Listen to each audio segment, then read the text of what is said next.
Good evening, everybody, and thank you all for being here. I'm Tom Hogan, the director of the Milwaukie Poetry Series. So I want to welcome you to the reading tonight. And we have had some hot weather, right? But we're in the shade. We're in we're in the beautiful surroundings. We're in the shade, and we have some breeze coming up. And I know about my wife Jane and I have been out walking, and the days where there's a breeze have been just really very nice, even though it may be a little hot. So thank you for all for being here. We know you have other things that you could be doing. So we appreciate that you come out and share the evening and read poetry. I will tell you about the sign-up sheet if you want to participate in the open mic. So it is back here on the table with the books, with the poets' books, and there are some refreshments there. So please help yourself to the refreshments at now or during the reading or after the reading. That's really what they're there for. So please do that. There's a lot of thanks that I want to make because there are people that worked on this. So I want to thank the city of Milwaukie. So the city of Milwaukie has supported us really from the beginning, and we are very, very grateful. The Letting Library. So you know that our regular series is in the community room at the Letting Library. I want to say new Letting Library. It's about almost 2 years old, but still seems new to us if you worked on it a long time. And we're waiting for a newer library for a long time. So thanks to the Letting Library. Thanks also to the Poetry Committee. So there's a couple of Poetry Committee members here. And to my left is Kristen Roeder, who is handling the technology tonight. So, yeah. So let's give Kristen and the committee a hand. Can we do that? Mhm.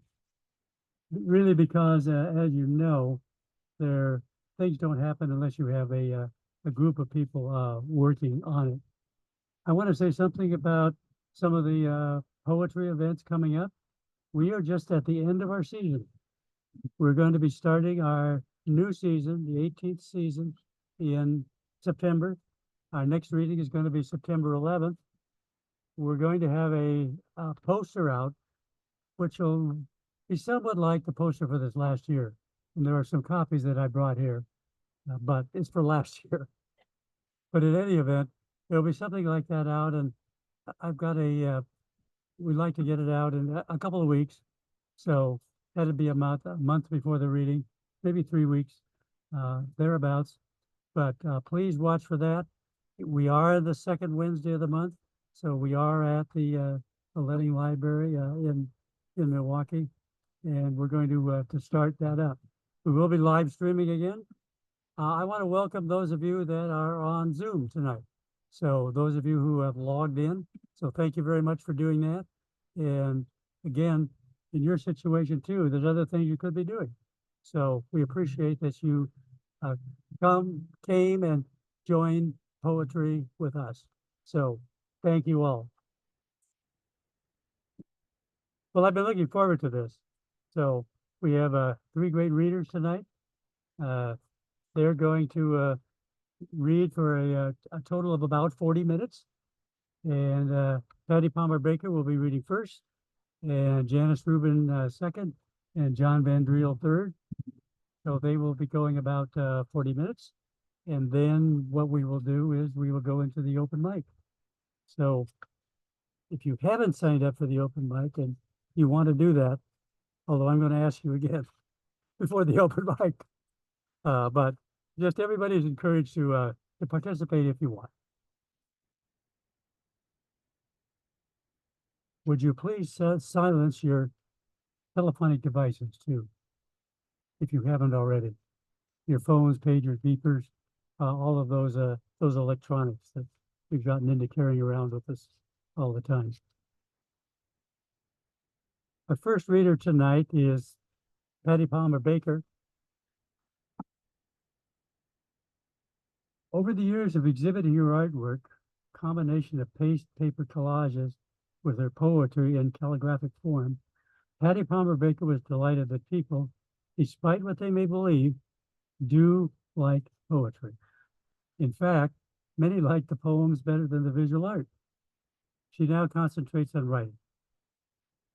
Published in many journals, she has been nominated twice for a Pushcart Poetry Prize. Her work has won several first prizes, including the Bavona Prize for Best Overall Entry in the Ageless Authors Anthology. The Ageless Authors Anthology, 2019. First prize, 2022, Operella Oxbow Contest. She is the author of the chapbook, The Color of Goodbye, Kelsey Press, and the poetry collection, Five Fundamental Forces, Moonpath Press, 2023. So would you join me in welcoming our first featured reader tonight, Patty Palmer Baker? Oh, I should say too, we have two microphones up here, and this one is for the audio for the room. This one is for the audio for the recording. So please just try to speak into the mic. And so I don't try to speak into that mic. I just speak into that mic, right? Right. Okay. I'll just ignore that. Thank you. Okay.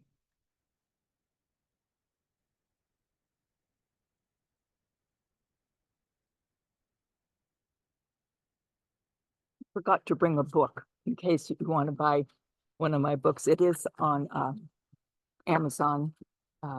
Five Fundamental Forces, published by Moonpath Press. Okay, so as some of you know, oh, right. Now, how's that? That's good. More? bring it a little closer to you. How's that? Still not good? Huh.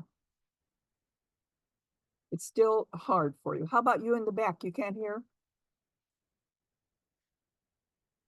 Doesn't sound like me. Okay. Sure. How about now? This is good? Okay. Some of you know that my late husband had dementia. And while we were going through that, that's practically all I wrote about. That isn't all I'm going to read tonight, but I am going to read some of the poems that I came up with during this time. And I'm going to intersperse them with poems that are much lighter. So because these are heavy poems and I don't want to weight you down, okay? So the first one, this is probably about a year ago. And this is a prose poem, which I like to write. And it just means it's poetry without lines. It's kind of in a paragraph form. I think that's probably the only difference. This one is called A Star, Not a Skeleton. My husband has a kind of dementia. His brain pitches out words before he can catch them and hand them to me, time and time again. No use combing the air. They dissolve into meaningless mist. He can no longer move his body in a smooth, coordinated way. When he falls, the ground heaves and buckles until I fall too, not on the floor, but into a space between dead and alive where monsters wait to tear off pieces of my heart and eat them. Are you all right? I bleat. Please be all right. Once he fell backward down the 2 stairs. He cracked his head open. He was all right. Emergency room all right. MRI all right. 10 stitches all right. He will probably die before I do. The other night, he fell asleep in front of the TV. Half of his mouth slid over to the side. I shouted, Ron, Ron, but he didn't move. I wanted to grab death around the neck and kill it. Then he woke. After he dies, I will find a gun. I will point it at the mortician and order him, peel off his skin, tear off his musculature, give me the skeleton now, right now. I will carry his bones in my fleshed out arms, settle him in the seat next to me, and drive home. At least once I will turn to him, smile fondly, and say, I love you. I will paint his skull, ribs, arms, legs, feet, everything gold. I will place my mother's diamond in one eye socket and the aquamarine ring he gave me in the other. On creamy silk sheets, I will position his frame on its side, lie down, and place his skeleton arms around me. He will say, I don't reside in my bones. Those jewels are not my eyes. Look at the rib cage. Do you see a heart? I am gone, away, far away. I am a star, not a bright supergiant, but a red dwarf your naked eye will never be able to see, even in the Mojave Desert. But I am there, waiting. Thank you. Okay, that's pretty heavy, so I'm going to do a one that's much lighter. I'm absolutely crazy about crows. Do I have any crow fans here? Yay, yay for crows. And I've written so many poems about crows. And so this one is called Crows Reveal a Secret. Lie down in the park on the wet grass, the crows caw. Let us sidle up, crepes across your body. Our clawed feet will press tiny flowerless branches on your chest. Don't you wish you were one of us? You could laugh at those huge glittering monsters rolling down the street toward you. If you don't make it across, so what? You lived on the sharpened edge of existence. If you clear the hard-shelled beast, you will feel a powerful whoosh ruffling and tousling the black glimmer of your feathers. But you must learn the equation between life and death. Fly up too soon, and crows on the curb will mock you. Fly up too late, and you're a black pancake littering the asphalt. Never mind a memorial. The rolling killers never stop hurtling down Willamette Street. If only you had died on a street island where the careening brutes are banned, where once 10 crows circled a dead one, spread-eagled on the grass. On a coded signal, they all bowed. And I really did see that. I saw a crow with crows around, and I swear they did bow to him. So I'm back to a one, it's not quite as heavy about what my husband and I were going through. And it's about 4 friends that were very, very supportive of me during this time. And one of them's here. Linda, there she is. Yeah. And she knows this poem. It's called Sterling. My husband doesn't like tea. Neither do I. I can't say, how about a cuppa? Instead, we drink coffee. A wake up, get through another day drink, not like tea, an all day, anytime drink. A reason to relax into a long chat with a cup of strong, sweetened Earl Grey with a dash of milk, no lemon, except we don't drink tea. And he never chats. How could he? Hundreds of his words can't find his mouth. They drown deep, they drown dark in his Marina trench. I have 4 friends who know what I don't know. How strenuous, how arduous, how deep, how often I dive. They say, we understand. This is so hard for you. I plan a tea party just for them. Black tea steeps in the gilded blue teapot. On my mother's candlewick clear platters, coconut flavored layer cake, buttercream frosted, and chocolate brownies caramel slick. Crustless sandwiches, buttered, radish, curried egg, salad, goat cheese with olives, I serve on my mother's fluted rose patterned plates, set between my good flatwork, not sterling like my mother's. My husband stops by the ivory lace draped table where a Lennox vase blooms tulips, egg yolk yellow, lipstick red. He smiles at my friends' furrowed faces, softly mounded stomachs, sloping bosoms, silver-stranded hair. When some of his words, oh, such wanted words, won't rise to the surface, each one of the 4 friends, more sterling than my mother's ornate silverware, jump in his ocean, and each one surfaces with just the right word, not even out of breath.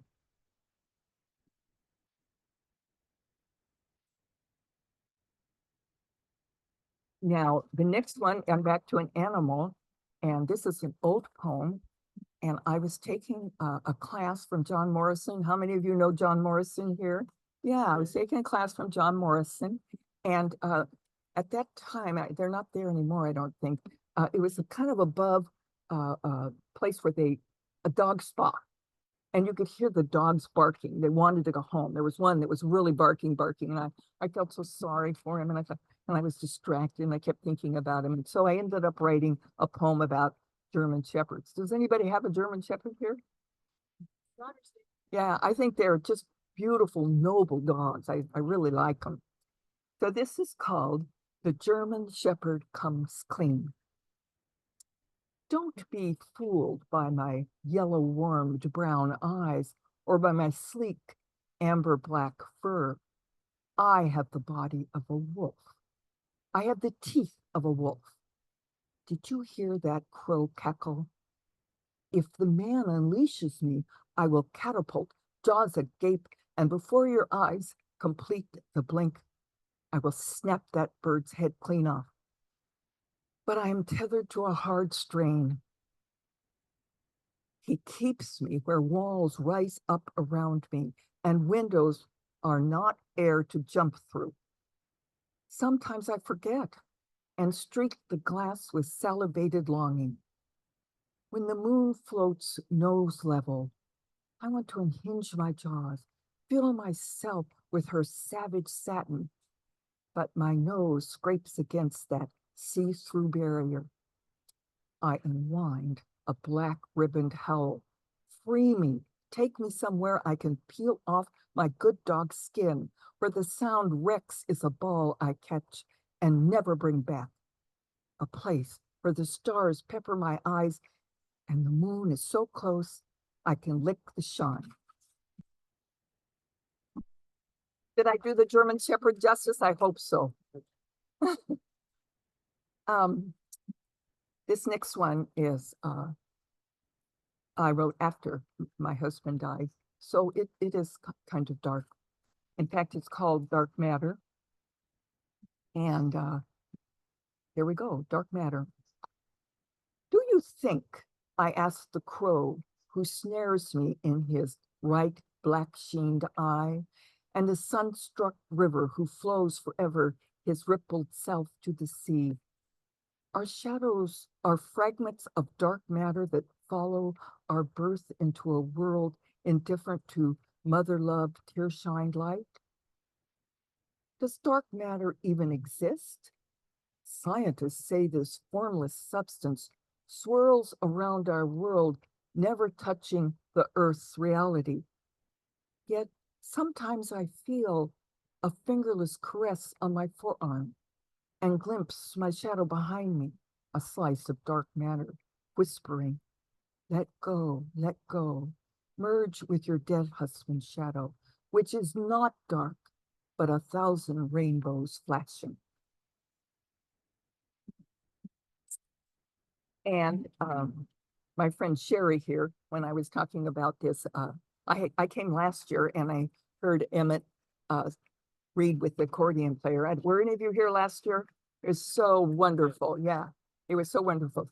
And so I remembered this place. It was so lovely and all these shrubs and flowers. I'm telling Sherry about it. And she said, oh, you have to read a poem about flowers. So I found an old poem and actually I submitted it a while back and it won a second prize. So I felt very good about it. It's called The Dahlia Truth. How many of you have dahlias in your garden? Anybody? I mean, they are kind of wonderful, aren't they? My father had a huge garden of dahlias and I loved them as a little girl. And so this is called The Dahlia Truth. Oh, those dahlias, a drill sergeant's dream of puffball perfection. They fold out in lemony layers, salute orange, stand straight, face the sun, size to coffee cups, and line up in a platoon of primary colors. I cannot resist all this symmetry. I push through the inch-wide rows, palpate their raspberry red flesh, touch their purple pulse.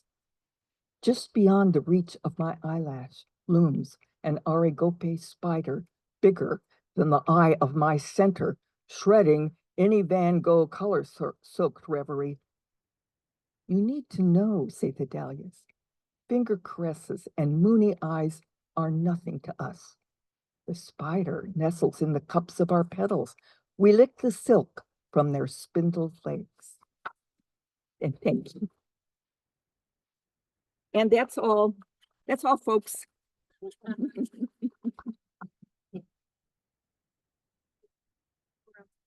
Go around the other way, okay, so I don't trip over the, Yeah, that's a Yeah. good idea. yeah. Yeah, Thank you. really nice. Let's give Patty another hand. Yeah, thank you very much. Wow.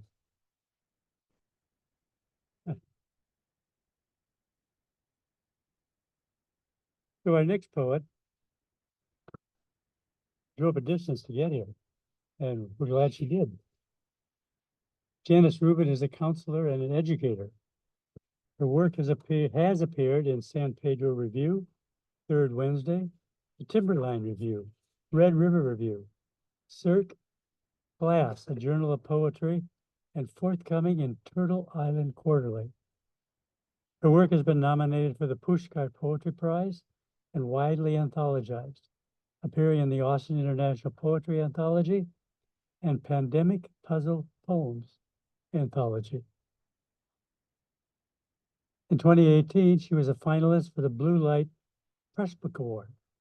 She taught Introduction to Poetry Writing at Lane Community College from 2015 to 2020. In 2023, she conducted the workshop, Imagine the Poet's Craft, for the Oregon Poetry Association Conference. She is the author of Crossing the Burnside Bridge. Wow.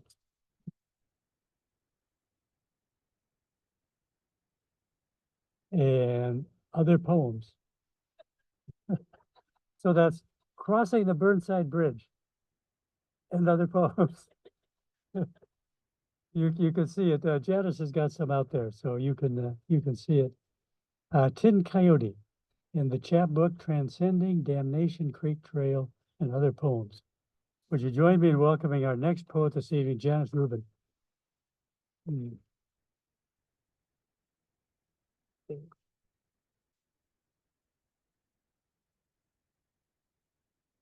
Well, thanks, Tom, and the Milwaukie reading series, and thank you all for being here tonight.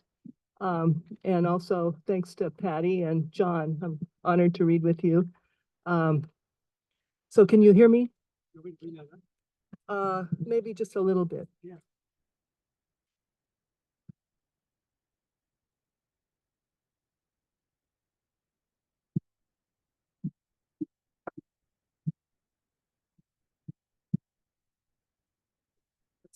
Yeah.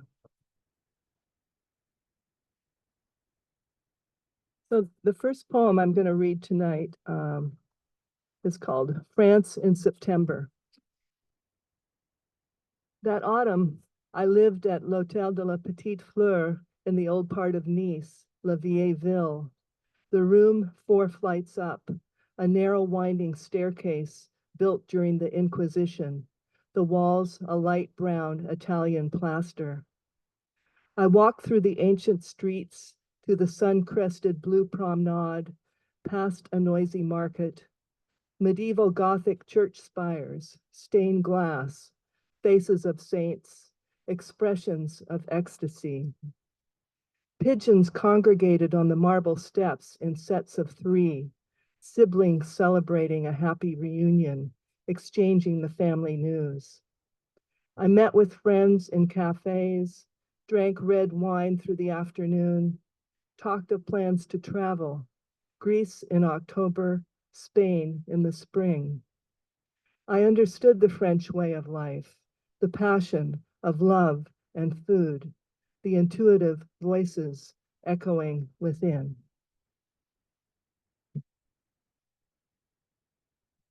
Oops. There goes my set list. This poem is a haibun. Some of you may be familiar with the haibun form. It's a traditional Japanese form, and people would go on treks and journeys and hikes, and they would document their trip in their journals, and then they would complement it with a haiku at the end. The old Masonic cemetery. I forged my way from the bottom of the hill past overgrown ferns, green weeds, yellow dandelions, and puffs. The worn gravestones scattered lonely on the side of the paths. A hot day in July, stop on the trail, drink deeply from my water bottle. The city founders buried here. On the other side of the hill, on the downward slope, the mausoleum stands, built of solid white stone, an Egyptian motif. A pharaoh and a winged dog guard the arched doorway. Steel bars prevent anyone from leaving or entering. Honey bee flies past, close to my ear, glad buzzing, wildflowers blooming.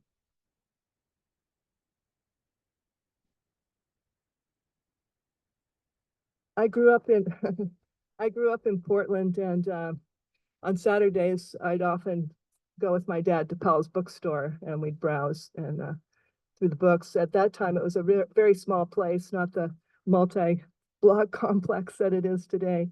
But this is a bit of a different take on Powell's. It's called Powell's Bookstore.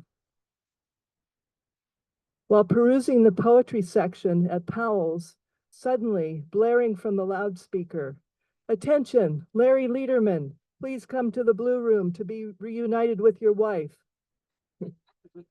I imagine Larry Lederman picking up a book on happiness by the Dalai Lama or a copy of the spiritual writings of Rumi.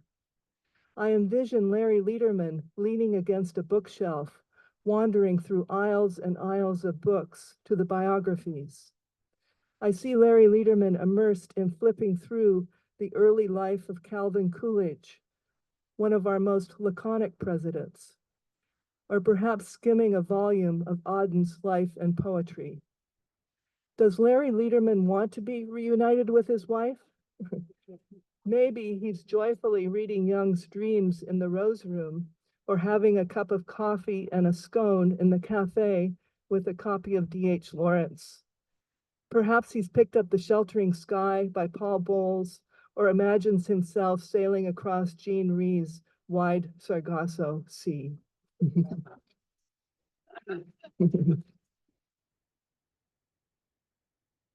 This is called Before the Wildfires, and was written during the pandemic. It was published in the Pandemic Puzzle Poems Anthology by Blue Light Press.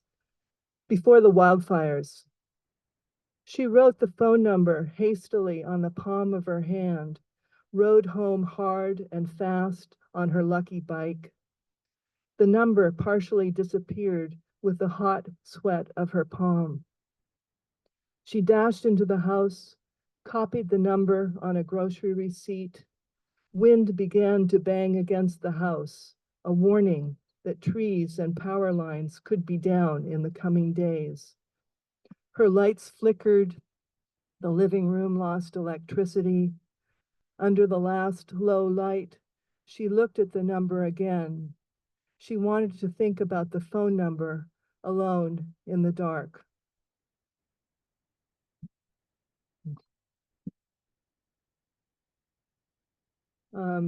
This poem is about fishing. I didn't grow up fishing, so I really didn't know how to fish, but I had a friend that liked to fish, and she was from the South.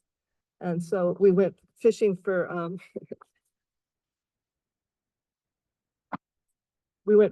herring. So this poem is called Fishing for Herring. And the thing about herring is you have a line with 6 hooks on it.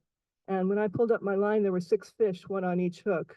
So I was really enthusiastic about fishing for a while. Fishing for herring. That brilliant, crisp morning, the sun rays skipped persuasively over the sleeping pier.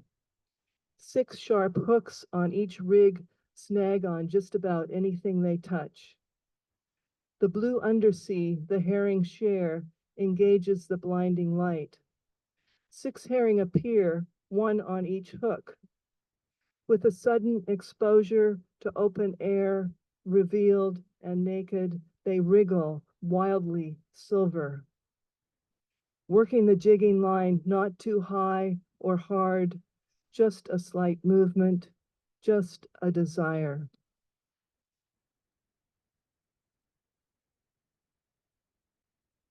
Thanks. I'm going to read Crossing the Burnside Bridge, the name of my book.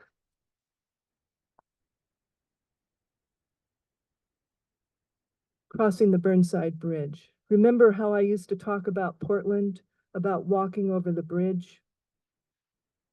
The Willamette River swirling far below, sailboats, tugboats vying for position on the river. The 1920 bridge architecture, 2 turrets, a watchman surveying the river for the great ships. Walking into Old Town, White Stag sign hovering over it all. Today, we cross the bridge, walk for justice. When we were kids, we picked strawberries, raspberries in fields just outside of Portland. Earned enough to buy school clothes in the fall.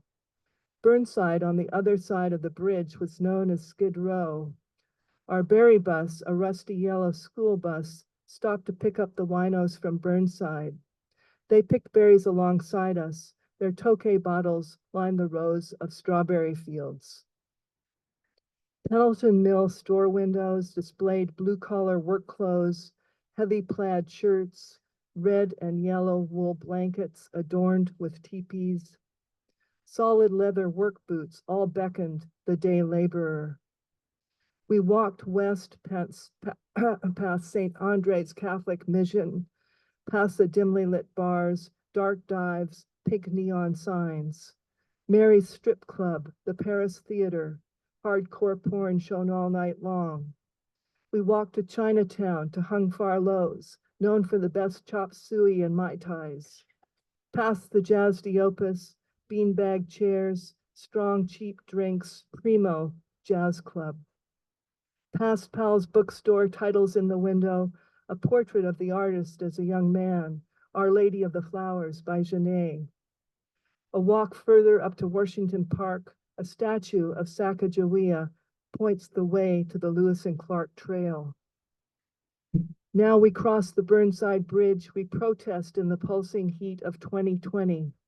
Vibrant stars clamor, sway about the moon. To the east, 7 mountain peaks cluster around Mount Hood. This burning August, we march for justice. We write, we sing, we dance.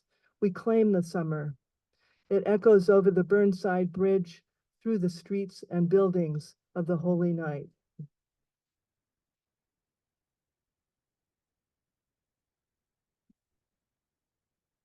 This poem is called Embracing the Northern Light, and it's after a poem by William Carlos Williams called Dance Russe.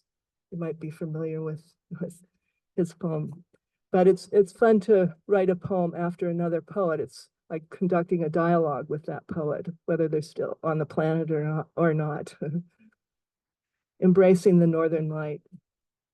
The neighborhood is slumbering. The moon, a dazzling white crescent, floats brazenly above empty lots, woods, and fields in the small hours of morning.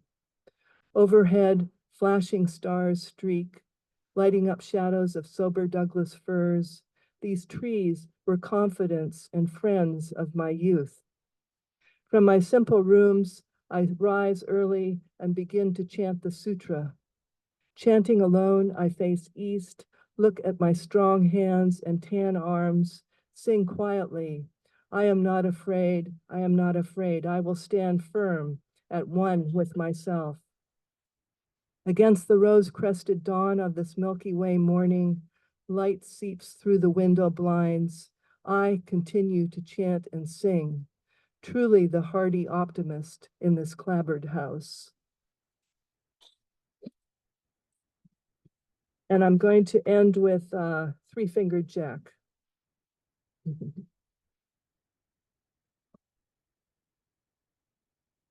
Three-Fingered Jack. The day we hiked Three-Fingered Jack, I was 20, you were 18. The slopes beneath the rocky base, wind burned. The trail rose steeply to an open moraine, then to a lofty point. We reached the ridge top, the Alpine range, in the distance, the Three Sisters. Above Jack's summit, we rested on the soaring rocky incline. Bare grass grew below, tall feathers sprang from an indigo lake. Sheets of lava, igneous rock in our way, the crest of crags surrounded an abraded cone, an uneven volcano, crimson with ebony bands. When the sun moved below the horizon, we were still high above on the trail. Our breath and words appeared like clouds. Snow rested on ground cover. The trail twisted and turned. Chilled with fear, we peered into Jack's flinty face. Along the narrow path, we inched our way through semi-darkness to the meadow below. The year's low snowpack had moved the peak bloom forward. With joy, we gazed at the meadow. Huckleberry, vanilla leaf, snowbrush, and salmonberry bloomed early. Thank you.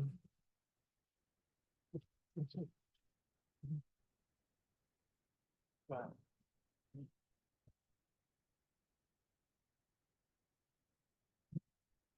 Wow, thank you. Let's give Janice another hand. Can we? Yeah, thank you. What a beautiful portrait of Three Finger Jack. Our third poet as a featured reader tonight is John Van Driel. So John uses his creative vision and accessible writing style to explore both the darker and quirkier sides of human behavior. His work has appeared in numerous publications, including his recently published book, Glass to Sand. He's also the author of 3 books on violence prevention, an award-winning artist with work and featured collections throughout the Pacific Northwest, and a musician with lyrics and songs published on 2 LPs. He resides in Salem, Oregon, where he laments the loss of smoke-filled taverns and the disappearance of free downtown parking. We date ourselves. With that, would you help me welcome our next poet, John Van Driel. John.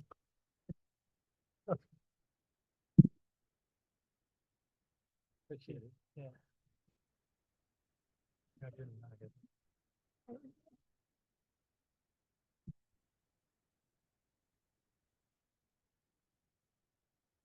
Well, it is a pleasure and an honor to be here, and thank you for having me.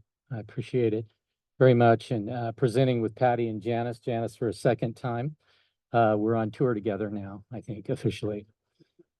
I'm going to read 6 poems from my book. The book is broken into 3 different sections: outward-leaning poems, bar poems that I wrote from a bar stool, observing people, written in the 3rd person.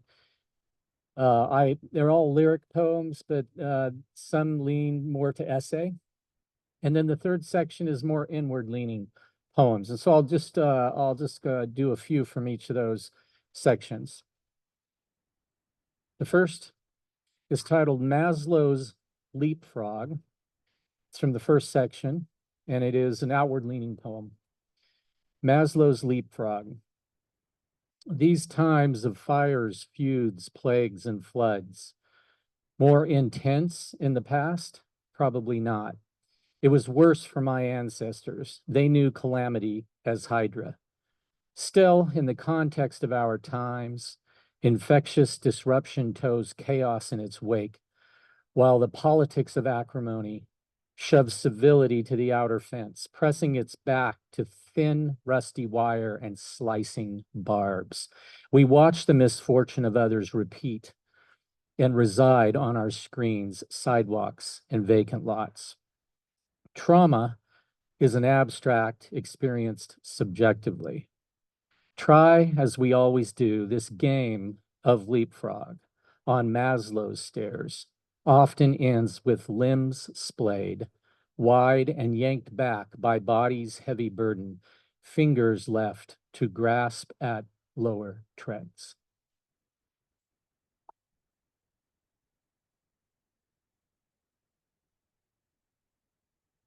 Similar, outward leaning. This is titled Tripped Up, and is informed by Miles Davis, Andrew Wyeth, the artist, biogenetics, and my kids.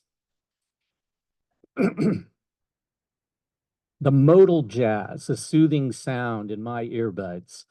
I navigate the determined roots of a white oak clawing their way through a sidewalk fracture, then stumble and glimpse at the edge of the bridge.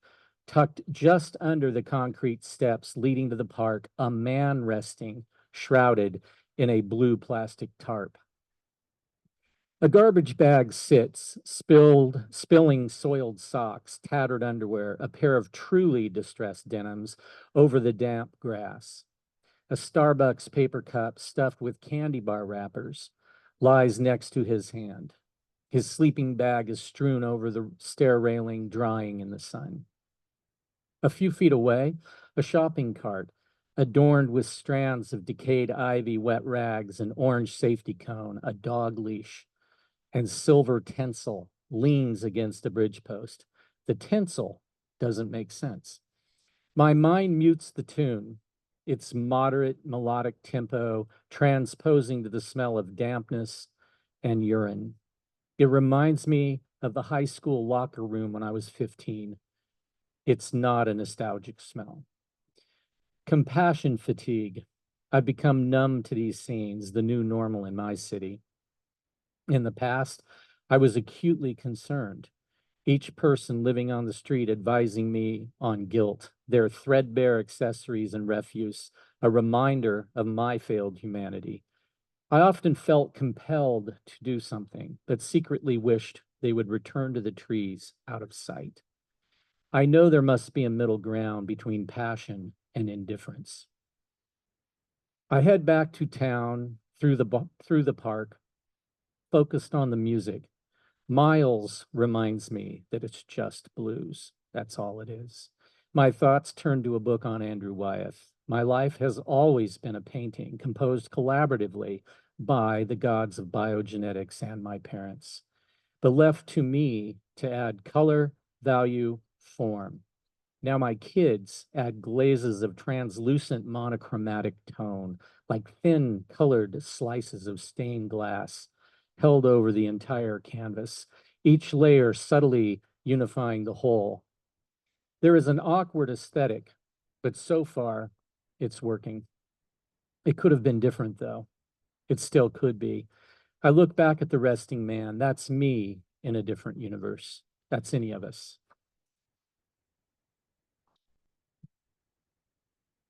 And we will lighten this up with a little bit of mild erotica.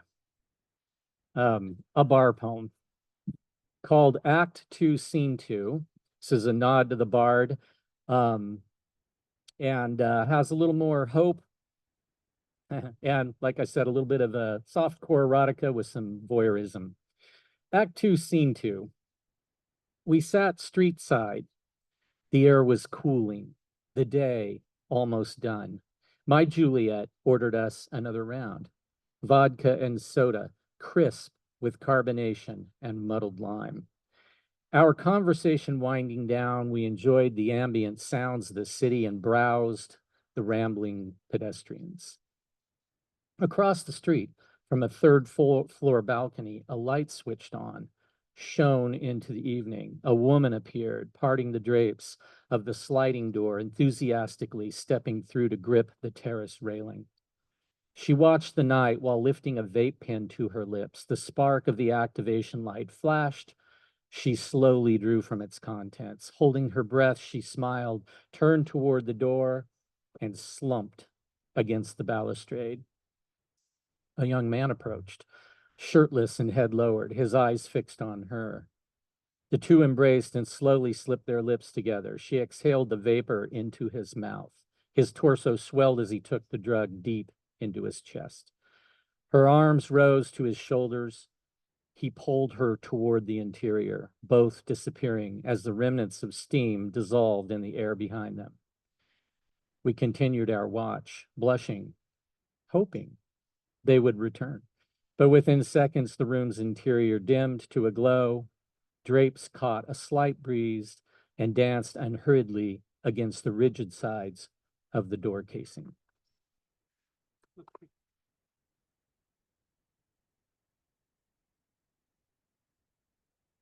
This is another bar poem dedicated to a friend of mine who is gone, who introduced me to many great dive bars. I believe he still haunts those dive bars here in Portland and Salem. This is titled Ghost. At a divey place just off the Sound between Bellingham and Ferndale.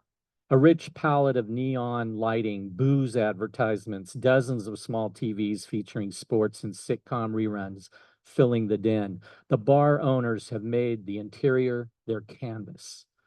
A sign reads, "Fancy beer not found here." The tap is limited to Coors, PBR, Miller. Yellow ochre and black tinted cigarette burns and contoured bottle rings have etched the archaic Formica bar top to the backing board, creating architectural shadows of the past. Patrons' arms are adorned with nicotine patches and poorly rendered faded tattoos. No hopheads, no hipsters. The bartender knows everyone. I don't know anyone. I feel gawky, awkward. I ease my social discomfort with an overcooked cheeseburger and a third beer.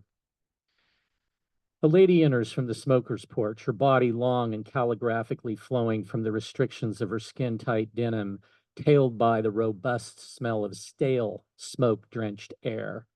Taking it in, I fondly recall my grandparents, their home, their car, and everything else they touched with their nicotine-covered fingers. I think of you and your keenness for unfiltered cigarettes. I miss you. How you would flash an earnest smile at my awkward moments. You called it your rodeo clown smile because of your jagged canines that framed the vacant spaces once occupied by a few lost incisors. I imagine your ghost smiling, the teeth still snaggy and missing. This is your kind of place.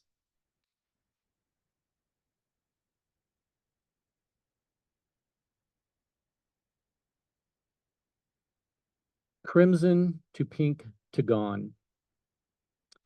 The slippers were once deep alizarin crimson. Now so worn the hue is faded. Patches of light pink and rust red, almost translucent as they cling to her feet. She won't let them go.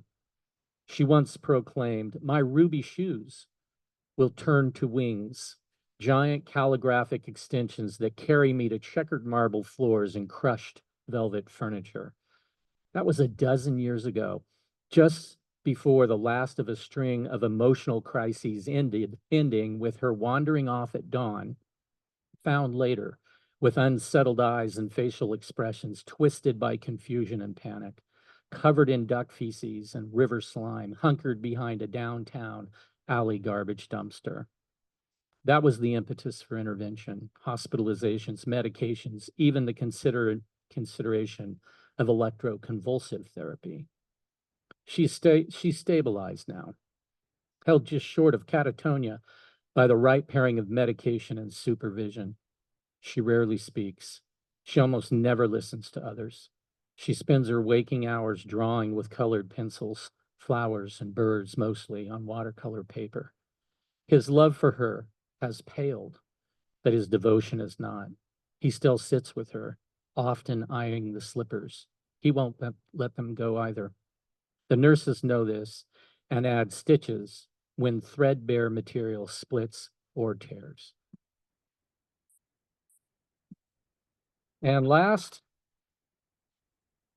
we'll mix the two, a little bit of a bummer and a little bit of an upper here. And this is called 7-Ball Corner Pocket. More of an essay, I guess you could say, mixed with a poem. 7-Ball Corner Pocket. She leans into him, bumps him with her hip, then turns and wraps her hands around his face. He juts his head through her grasp over her shoulder, briefly smells the back of her neck just before she tugs at his hair, returning his face for a kiss, sliding her hand down his neck. Risky, I think, noting that his hair swirls down from his scalp to a thicket of shoulder fur, exposed by the low neckline of his A shirt. She appears not to care. I know a couple. Their relationship paired to lackluster from the dull routines of a well-manicured life, their days of tabletop games and delighting in each other's smells, transposed to remodeling living space and accumulating gear. As he lines up the cue ball with the 7, she bumps him again with her hip, causing him to scratch. He laughs, pokes her ass cheek, and they both take a swig of beer. Their free hands interlock like a zipper, engaged in a playful push-pull that ends at her upper thigh. Is this a new relationship or one that has survived a few years? Their energy palpable, their attraction provocative, their affection evident. The sight gives me heart. She pulls her hand away and flips her date in the chest with her middle finger, pursing her lips in a sassy kiss-off as she shuffle swings to the opposite side of the table. He leans against the side rail, places his hand in his left pocket, and pulls his excitement toward his belt. My friends are divorcing. I've been through the same, and it hurt. I told them that no one makes it through without wounds. Some are fortunate to scar less than others. My scars faded when I found someone who enjoys playing pool. He grins as he watches her plot the solution to her next shot. Thank you for having me. That's lovely. Thank you.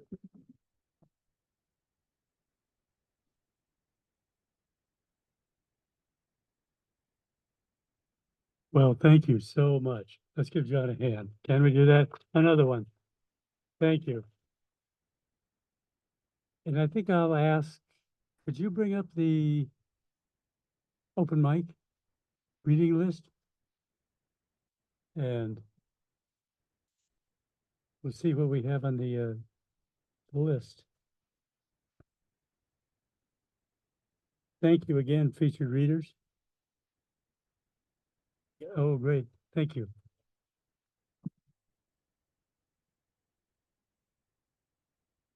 Jean Reculin, if I pronounced that correctly. Linda Apple, Sean Avenino Saunders, Carolyn Martin, Sherry Levine, Emmett Wheatfall, and me. So for the first round, we want to read 2 poems, and we'll see where we are at the end of that first round. So is Jean, are you here? I guess not. Jean emailed me and I put her on the list. No, I guess not. Well, then we'll go to Linda. Linda Apple. So join me in welcoming our first featured reader tonight. Not featured reader, open mic. Linda Apple. So Linda, Sean, and Carolyn. Okay. Yeah, let's go to that.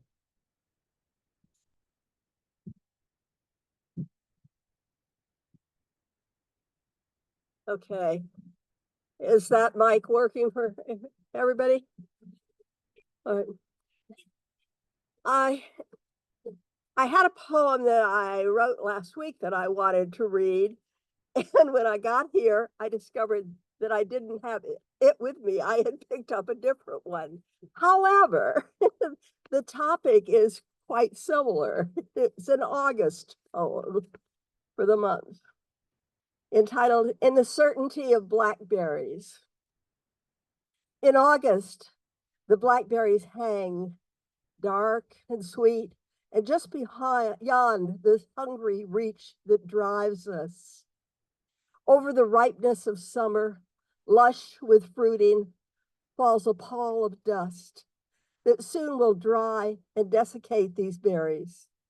But now our appetite impels us into the thicket.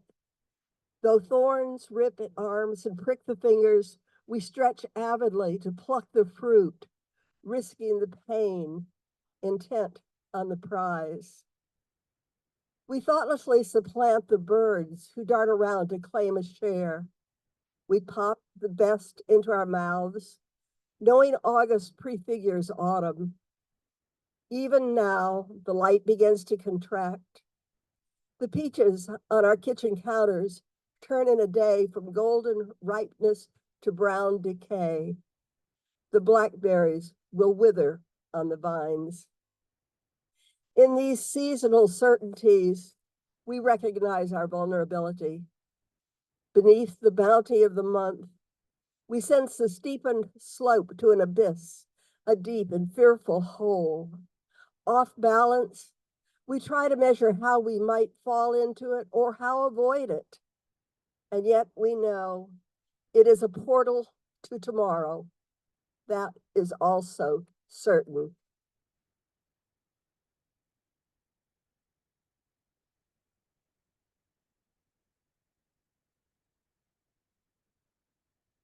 I had this one because I wanted another blackberry poem, even though I had the wrong one the first one that I read. I wanted the blackberries. So here are blackberries again. Growing green. Spring and summer grew green. Blackberry vines scaling the side of the barn until we could not decide whether they held it up or clawed it down. The briars burgeoning round faded red boards that barely peeked through the leaves going yellow. Do you see the dozing beauty? Growth halted by a painful prick from the wheel of a receding sun. She's fallen to sleep in the ground as cold descends.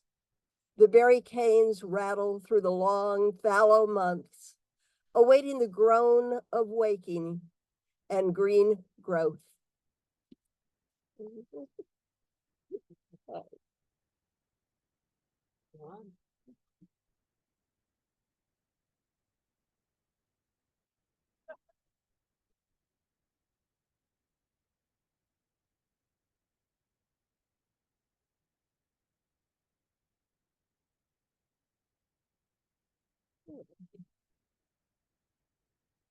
That good? Can you hear me? I couldn't decide what to read, and Emmett was laughing at the title of my poem, so I knew that was the one I needed to read tonight. In praise of laundry. No, not the doing of laundry. That would feel too domestic goddess-like for me to celebrate. This act of sorting the grass-stained knees from 100-time tees, from the delicates, my lace blouse, the baby's frilly Sunday socks, my date night unmentionables.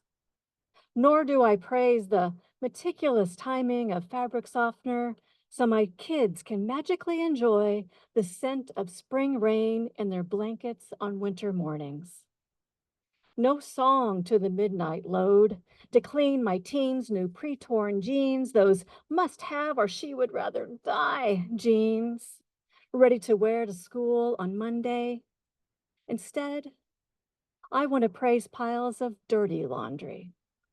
The heap on the floor next to her, sorry, Mom, I didn't have time to make it, bed. His jersey, socks, jockstrap, and those, how am I going to get that stain out pants? With their thigh pads still in the pockets after Friday night's game. The pile of beach towels that leak grains of sand when I pick them up. How I can still smell the sea of our Florida family vacation. And the secret pile. Flannel pajama bottoms, his favorite U of OT, a gray hoodie that's impossibly soft from countless tumbles in the dryer. This pile of clothes I hold close each night, adrift in this ocean of a bed. Thank you. And it was wonderful to hear Patty and Mark, Tom, and Janice, and really enjoyed all of your work. You're on? Yeah, I'm here. Oh. There you are. Oh, moving right along. This poem is dedicated to all of you who have experienced cataract surgery. Okay, so the poem is called Follow Up After Cataract Surgery. Dear Dr. Marks, I clearly overlooked your unsubtle clues about how I might miss my nearsightedness. I've worn glasses since 5th grade, so I was focused on unframing my eyes. They've evolved from hazel to blue and erasing nose dents bifocals make. But you were right. After surgery, I was irked that the printed pages blurred and trimming fingernails was an ordeal. Not to mention in my yard, I couldn't tell a seedling from a weed, and each near at hand appeared as a Monet. Yet, I must admit, mornings when I open the sliding door, I'm amazed at the intricacies of leaf-worn trees and the injustice of Steller's jays raiding a gray squirrel stash. Or when across the room, sunlight highlights a banana's spots and a coffee cup reflects in the toaster's silver face. In fact, I've become so enamored with distant clarity, I drive around neighborhoods shouting out street signs, numbers on each house, and tints of paint holding fast or peeling off. By the way, do you know infants are farsighted too? Parents should ditch their close-up baby talk. Blurred faces won't entertain if there's a mobile universe spinning overhead. Come to think of it, I'll confer with the newborn down the street. She'll advise with clear-eyed grace, I'm sure, which crater on the moon hides a cache of dreams, and which star would love a wish tonight.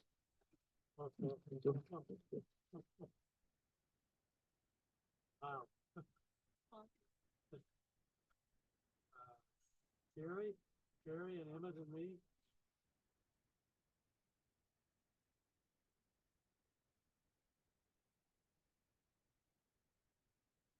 I've never worn shorts and a t-shirt to a reading, but it's like 90 degrees, right? So I guess I can do that. So I actually read, I thank you for the poets who read. I'm a big fan of Patty Palmer Baker, and I've read this poem to her. So I'm in a support group, and it's on Zoom. And this guy from Nigeria shows up at 5 a.m. for him, and he always says such wise things. This is called Amor Fati.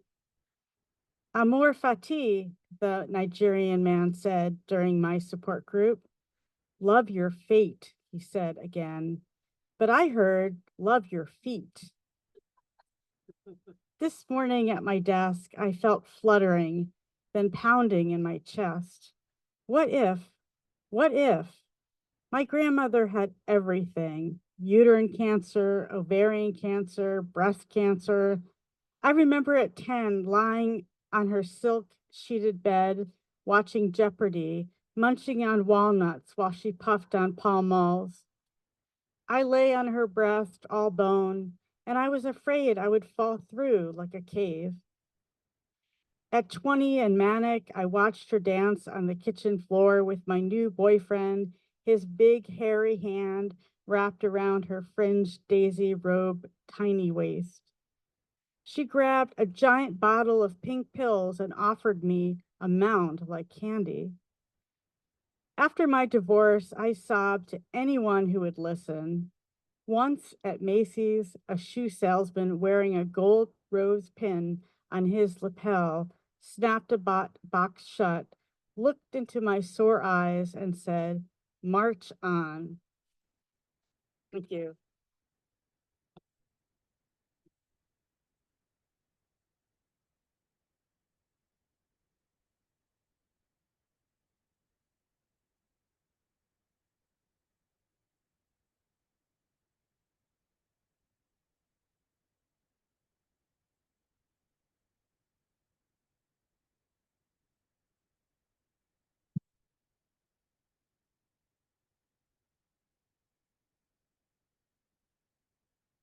Carolyn, somebody told me get over it. It's like water under bridges that have already burned. They say it gets better. It gets easier. The memories start to fade, and sad songs that always play, you start to hate. Do you remember the days we used to spend? Memories so strong they keep me from moving on. If I could go back, I'd take our worst days. Even our worst days are better than loneliness. Somebody told me, get over it. It's like water under bridges that have already burned. It's like water under bridges that have already burned. Do you remember the days we used to spend?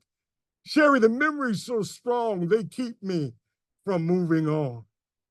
If I could go back, I would take our worst days.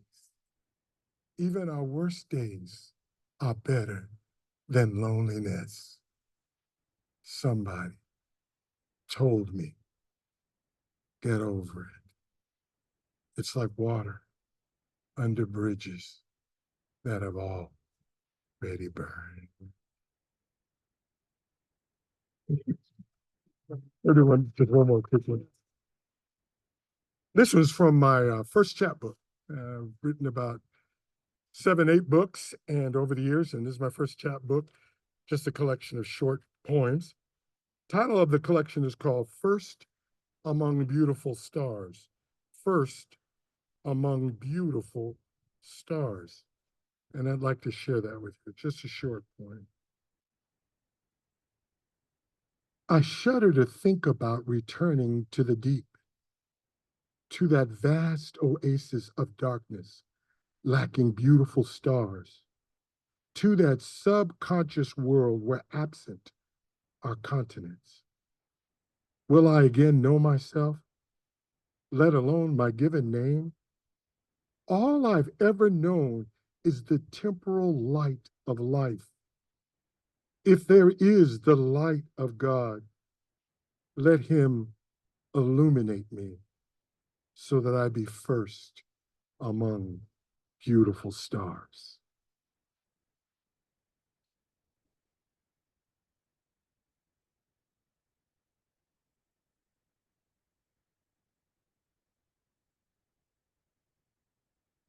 Thank you, everybody, for reading. And I don't know if you're like me, when it gets hotter out, I think of water even more. So I want to read a couple of poems about water and really just how important it is. And many of you know that I'm a hiker and have been a backpacker for years, really. And so when you go on a backpack, where water is pretty important. So the first poem I want to read is Water on the Trail. This is from a experience that I had up in the North Cascades, hiking on the Pacific Crest Trail. I'd made a bad mistake. I should have filled my water bottles at the spring at the pass when we had lunch. It might have been the conversation with Steve and Dennis, my backpacking partners, or overconfidence that I had enough to see me through to the campground that evening, 6 hard miles down the trail. Losing that concentration that keeps you alive in the wilderness. Now the truth was on me like a 50-pound pack. I didn't have enough water. I was tired and still had 4 miles of hard hiking. No water before camp. I could see on the map how rocky and narrow the trail was. That made sense that there was no water. My partners had gone ahead, my lungs holding me back. I stopped over a small wet spot on the trail, no bigger than a small washlet, easy to miss in most cases. I knelt to look. It was just the smallest trickle through the heather in the meadow. In a week, it would be dry. I saw a tiny pool before it crossed under the trail. How big was it? Would it take my water filter nozzle? I dipped it in, water covering 3/4 of the nozzle, 1.25 inches, just enough. I pumped. The water bottle filled. I was stunningly grateful. That tiny pool saved my life. Water on the trail. And we experience rain a lot. So the other poem I want to read is Rain. Rain falls like a friend I see often, taking her for granted. Today we hike across the Tilikum Bridge, lightly spanning the Willamette River. Dark clouds forming to the east, ready to spill out their contents, watering us like the flowers and the grasses. I wait for it graciously as the view darkens. Rain is the life-giving elixir that flows down and around us, nurturing life and creating energy. I learned how important it was when backpacking. There it is plain. You have to have water and gear your trip to get it, to have it, to cook with it, to be around it. It is life-giving. We are delighted to see it approach today, but happy to feel the car's metallic door handle, just as our friend starts to fall, so as not to soak us.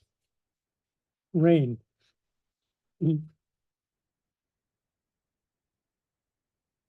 So is there anyone who has not read a poem who would like to read a poem? That's the end of the people on our list.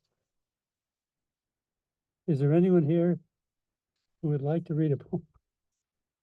Who hasn't read a poem? I always throw my hat in at the last minute because I'm too chicken to sign up. So that's why he's looking at me like, is there anyone else? Is there any? No. Okay, Thank you for asking. you're welcome. Is there anybody that has not read a poem who would like to? Anybody have a poem that they just didn't get to read, they really want to read tonight? Okay, I want to come up and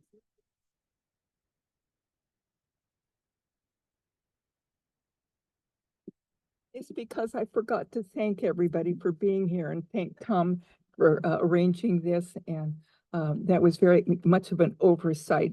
And I have another, I think it's a happy poem, and I usually do read it. It's a poem, again, it had to do with John Morrison. I'm driving to his class, and the almost full moon is out, and it's very low and beautiful. And I'm driving, and I'm so happy. I'm just so happy. This was quite a while before my sadness things started to happen. I'm so happy, and I'm glad to go to class. And I see this moon, and this is called "The Moon and I Are Drunk." Erratic oval, elongated, bloated, pasted in see-through, not quite navy blue air, eye-level moon, way too big for the immature sky.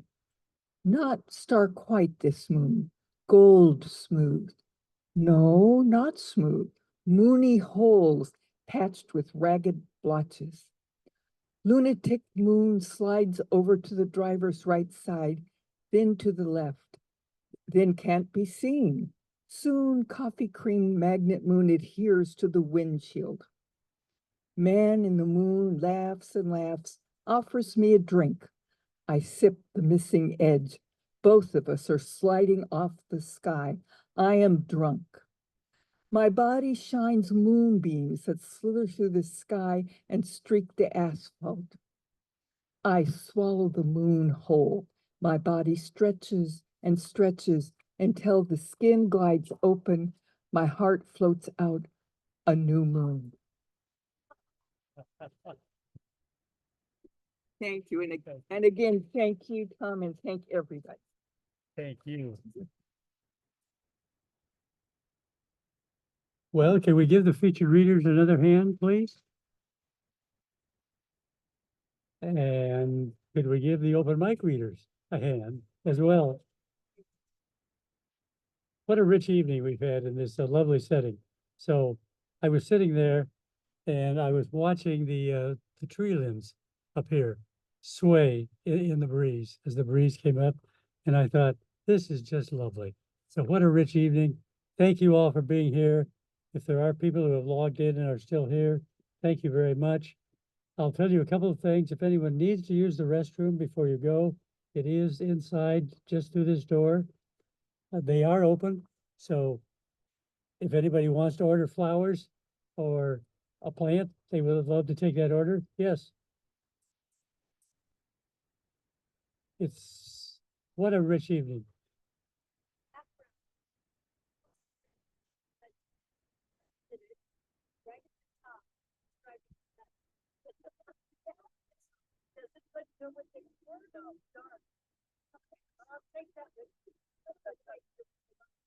Yes, it was. So there are some books back here on the table. So take a look at those. There are some refreshments. So please take some with you. That's what they're for. And thank you all for being here. Oh, our next First Friday is September, whatever the Friday day is, it's the 6th. We're going to be at St. John the Evangelist, and the featured readers will be community leaders from Milwaukee. So thank you for being here. What a great night. Hey, Patty. We got a message from someone who was on Zoom. Oh, is it a question? It was a comment Oh, from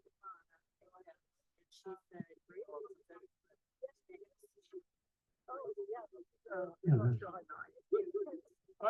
And she said, oh, Patty, I love your reading. Oh, thank you, my dear. You- Thank yeah. you for thinking of me. Yeah. That was, your poems are very heartfelt. Okay. Yeah, I guess I definitely say that. Mhm. Would you like some? A little bit, Yeah. just about as much as you You think it- I did. That's fine. Oh, it's fine. It's fine. Yeah, I will. Got a little spoon on it.